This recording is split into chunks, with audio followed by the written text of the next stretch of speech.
मंच पर उपस्थित आदरणीय अध्यक्ष महोदय श्रीमान राजेंद्र जी, डॉक्टर रजनीश जी, प्रांत मंत्री सेवा भारती, डॉक्टर अरुणा विभाग कार्यवाह, और उदय जी जो मेरे बहुत अच्छे प्रमुख विभाग से, आदरणीय राजवीर जी हमारे पुराने साथी हैं और उनके साथ वाद्य यंत्र पर सहयोग कर रहे हैं, और जिनके साथ यहाँ इस क्षेत्र में जुड़कर काम करने का सौभाग्य मुझे मिला, जिनके साथ लंबे समय से अहर्निश काम कर रहा हूँ। वैसे मेरे मित्र, बंधु, सहयोगी, साथी, प्रमुख साहब श्रीमान अमित जी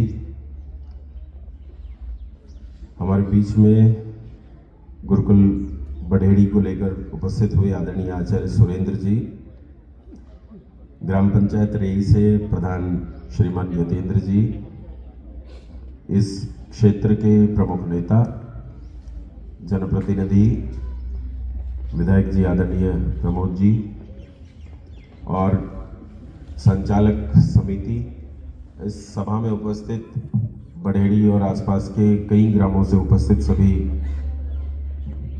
गणमान्य बंधु, मित्र और माताएं, जल्दी जाने की बात इसलिए है कि समय से कार्यक्रम थोड़ा सा लेट चल रहा है। कार्यक्रम लगभग 1 घंटा लेट चल रहा है, तो वो हो जाता है कार्यक्रम में, उसमें कोई ऐसी बात नहीं है। लेकिन समस्या है कि छपरोली में एक आरएसएस का और एक हिंदू सम्मेलन उस समय वहाँ है, वहाँ की न्याय पंचायत का, और मुझे वहाँ इस समय होना था जिस समय मैं यहाँ खड़ा बोल रहा हूँ। तो अभी मैं वहाँ पहुँच पाऊँगा कि नहीं ये भी पता नहीं, पूछ कर चलूँगा कि जा पाऊँगा कि नहीं, इसलिए कोशिश कर रहा था कि थोड़ा जल्दी हो जाए। मैंने कहा था पहले मुझे ले लीजिए।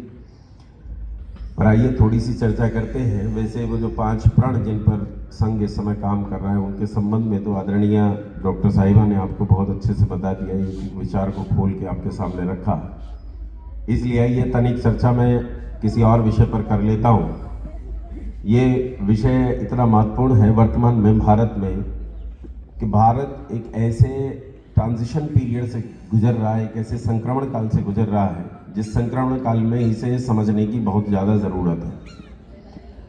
मित्रों, बंधुओं, भारत हिंदुओं का देश है ऐसा कहा जाता है, लेकिन धीरे धीरे ये परिस्थितियाँ बदल रही हैं।